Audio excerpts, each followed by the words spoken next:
보통 윤병락 하면 다 사과 작가로 이렇게 알고 있잖아요. 사과는 어차피 이미지로서 보이는 거니까 그렇게 인식을 하는 거지만은 거기에 이제 자신도 모르게 이렇게 느끼는 게 이렇게 변형 캠퍼스가 주는 영향이 있거든요. 변형 캠퍼스가 가지는 그런 의미들을 사람들이 좀 더 알아줬으면 하는 마음도 있는 거죠.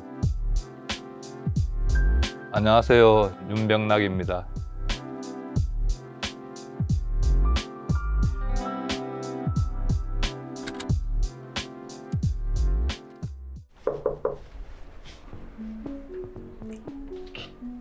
안녕하세요. 예, 안녕하세요.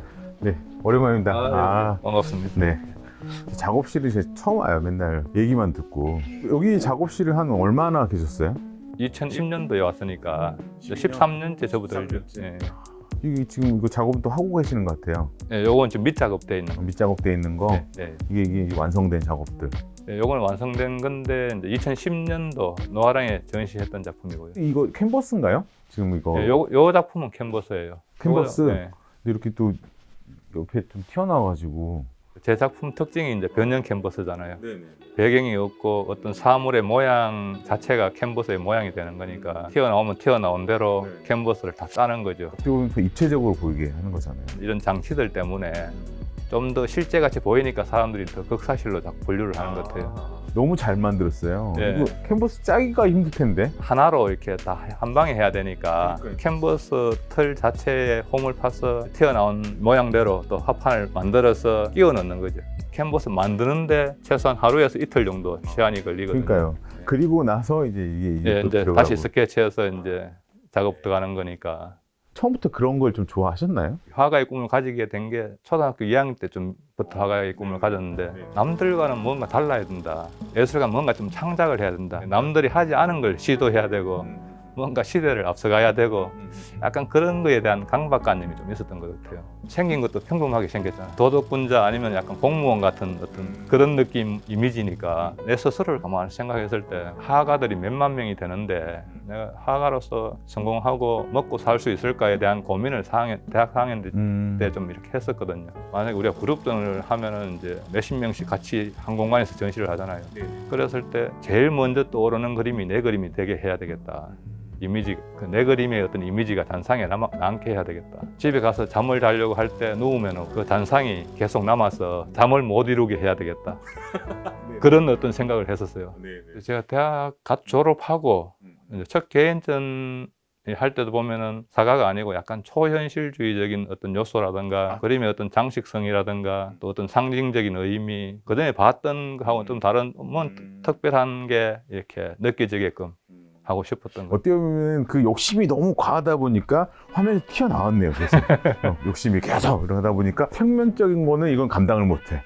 뭔가 좀 더 튀어나와야 될 것 같아. 뭐 이러지 않았나 갑자기. 그런데 어떤 그때 첫 개인전에 보면 이제 화면 이 사각 형태의 어떤 틀을 깨고 캔버스 사각 틀을 좀 뭉갠다든가 또 아니면 더 튀어나오게 따로 더 붙인다든가 그런 식의 어떤 작업들을 95년도 그때부터 이렇게 했었죠. 지금 이 작업을 보면 전혀 생각이 안 나는 어떤 그런 작업들을. 그때 그런 것들이 있었기 때문에 서서히 변해 오면서 지금의 현재 이제 배경이 없는 그림까지 오게 되지 않았나 생각을 하는 거죠. 그냥 현실이 배경이죠. 예. 이건 자체가. 그게 제 그림은 이제 제 그림이 걸려 있는 공간, 전시장이면 전시장 벽면, 큰 건물이든 가정집이든 걸려 있는 그 주변 공간 전체가 제 그림의 배경이 되는 거죠. 그러면 똑같은 작업에도 배경에 따라 느낌이 확 달라지겠네요. 그렇죠. 지금 여기 앞에 엄청 커다란 사과가 딱 있는데, 네. 야, 호수가 우리가 보통 있잖아요. 캠퍼스에는 네. 뭐 이건 10호, 100호 이거 하는데 이거는 뭐 무한대로 확장되겠는데요, 계속.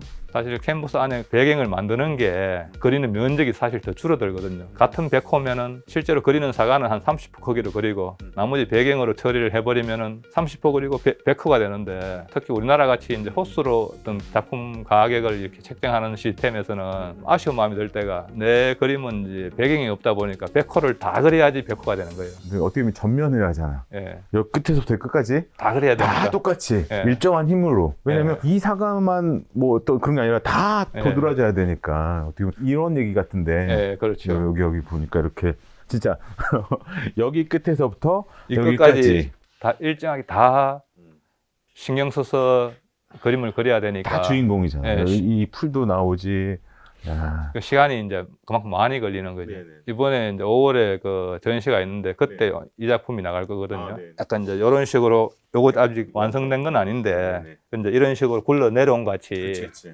공간에 맞춰서 붙이면은 이 주변 공간 전체가 또 그림의 일부가 다 돼버리거든요. 그리고 이런 또 굴러 내려온 이런 낱개 사과를 어디에 어떻게 붙이느냐에 그렇죠. 따라서 공간은 더 무한히 확장되고 회화이면서도 좀 설치적인 회화죠. 본 그림은 제가 그리지만은 사과를 설치하는 거에 따라서 느낌이 달라지니까 관람자 자체도 작품의 어떤 완성에 참여하게 되는 거죠. 그게 적극적으로 참여할 수 있게. 예, 잠깐 이거는 예전 작업 같아요. 그 1998년도 작품입니다. 아, 여기도 지금 보니까 일반적이지 않아요? 예. 그 제가 이제 캔버스 자체 하나의 캔버스로 하나의 그림이 완성되는 게 별로 없었어요. 그 당시에는 캔버스 여러 개를 조합해서 이렇게 그림을 완성하거나 중간에 있는 어떤 이미지를 더 좀 강화시켜 줄 수 있는 어떤 소재나 여기 소가 들어가면 이제 소박물이든 연관되어 있는 어떤 이미지들을 이렇게 이제 격자무늬 안에 넣어가지고 장식적인 효과도 있거든요. 따로따로도 나갈 수 있잖아요. 어미 보면. 요 하나만 가지고도 작품이라고 그러니까. 할 수 있어요. 지금 보면 아까 여기 이렇게 해놓은 거를 액자에 넣어놓은 거네. 어미 따지보면. 이게 아까 90 몇 년도라 했죠? 98년도에. 아, 이미 그 생각을 하고 계셨네요. 대학 시절부터 했던 작업이 이제 기억 재생 시리즈고 그 이후에 했던 게 이제 보물 창고 시리즈라고 제 기억 속의 어떤 추억들 그게 보물인데 그런 기억에 연관되어 있는 소품들 그게 우리 어머니나 할머니들이 실제로 실생활에서 사용하던 어떤 기물들 있잖아요. 네네. 생활용품이든 뭐 네. 그런 것들 네. 그게 이제 어떻게 보면 기물이지만 또 이제 정물 소재잖아요. 그렇죠. 근데 그 정물을 이제 소재로 삼으면서 작품을 어떻게 이제 화면 구성을 할 거냐. 그때 당시에는 그 컴포지션에 대해서 고민을 많이 했었거든요. 아, 구도들 같은 네, 거. 구도에 대해서. 네네. 제 그림이 보면 전부 다 위에서 내려다보는 약간 부관법 시선이 많아요.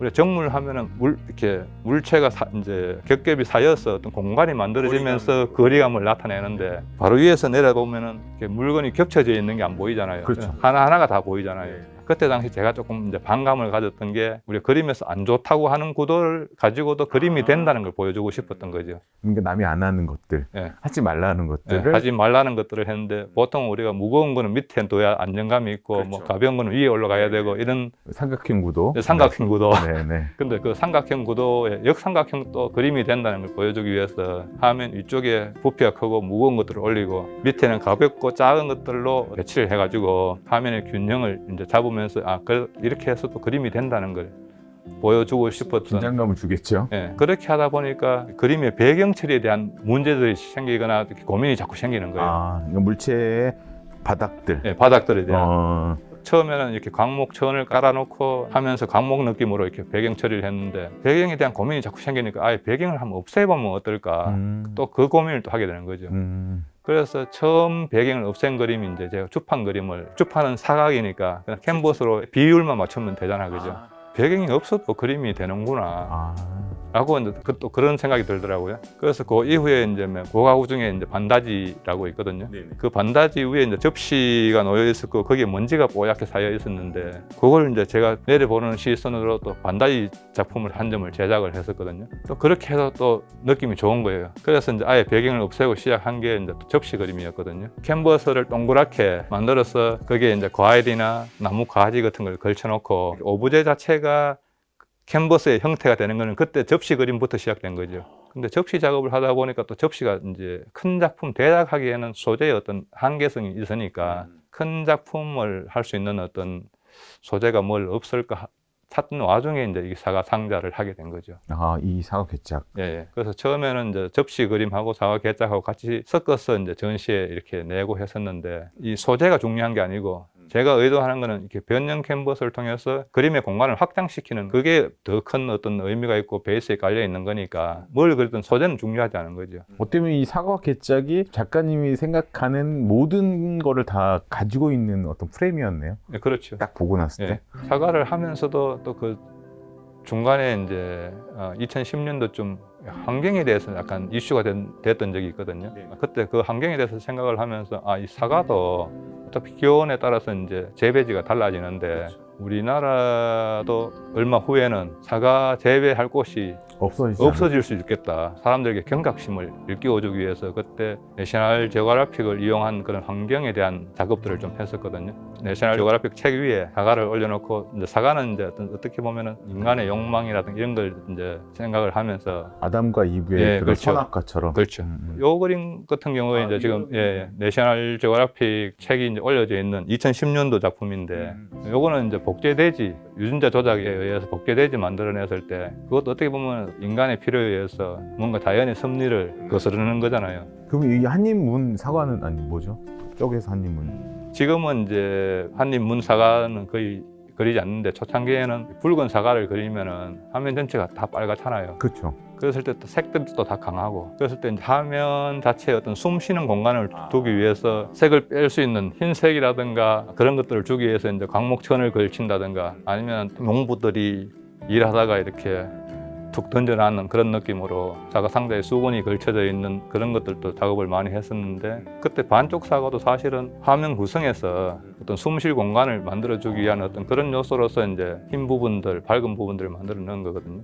근데 초창기에는 사실은 이제 제가 극사실로 이렇게 표현을 하려고 한 게 아니고 그림을 봤을 때 첫 느낌이 진짜 사과 상자가 놓여있네 이런 느낌만 가면 되니까 프레임 자체에 튀어나오는 느낌. 예. 그리고 또 그때 당시에는 이제 붓터치도 좀 더 회화적이었고 좀 붓터치도 좀 거칠고 그때 그림하고 지금 그림의 차이는 이제 그때는 좀 더 신선한 맛은 있었죠.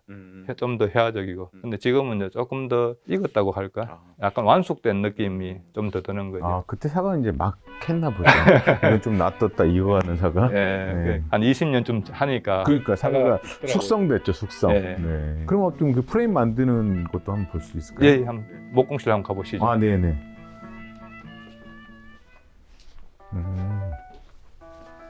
여기가 지금 제가 작업하는 목공실인데 여기에 이제 목공에 필요한 모든 것들이 다 들어있어요. 모양대로 따는 직소기. 이걸 제일 많이 쓰죠. 이렇게 다 딴 거잖아요. 예, 예. 여기에 이렇게 이게 한지인가요? 예, 네. 한지요. 아, 이렇게 여기- 붙여가지고. 여기 삼합지를 붙인 건데 제가 한지를 쓰는 이유 중에 하나가 한지는 그 캔버스는 캔버스 올이 있잖아요. 그렇죠. 사과를 그렸으면 사과의 질감이 나야 되는데 캔버스 올이 그 사과의 질감을 좀 방해하는 요소가 있거든요. 근데 한지는 일정한 올이 없으니까 내가 신문을 그리면 신문, 사과 상자를 그리면 사과 상자, 사과를 그리면 사과 제가 표현하는 대로 그 질감을 나타낼 수가 있는데 또 좀 더 용이한 것 같아요. 그리고 또 한지에 그냥 이렇게 우리가 그림을 그리면은 한지가 일어날 거 아니에요. 붓질을 하면은 때 밀리듯이 한지가 피니까 그게 이제 메디움으로 한 서너 번 밑작업을 해놓고 이제 위에 유화로 그리거든요. 요즘은 제가 요 자작 합판을 쓰거든요. 자작나무. 아, 네. 네네. 나무판이 뒤틀리지 않게 이중으로 합판을 한 장 더 대주거든요. 그 뒷판을 해줘야지 이제 좀 시간이 지나도 그림 자체가 뭐 휘어진다든가 뒤틀리지 않으니까. 근데 삼합지가 이렇게 여기 이제 보면은 의외로 이게 두꺼워요. 이게 네, 맞아요. 닭으로 만든 닭지거든요.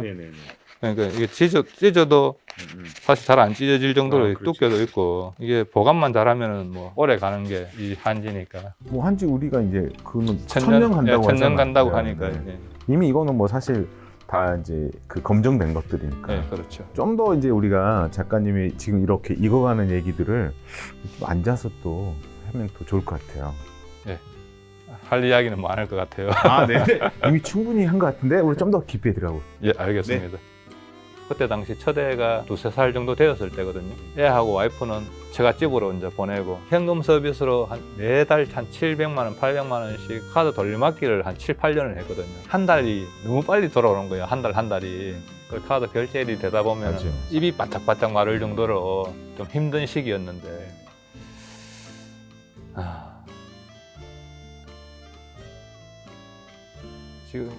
지금 또 그때 생각하면은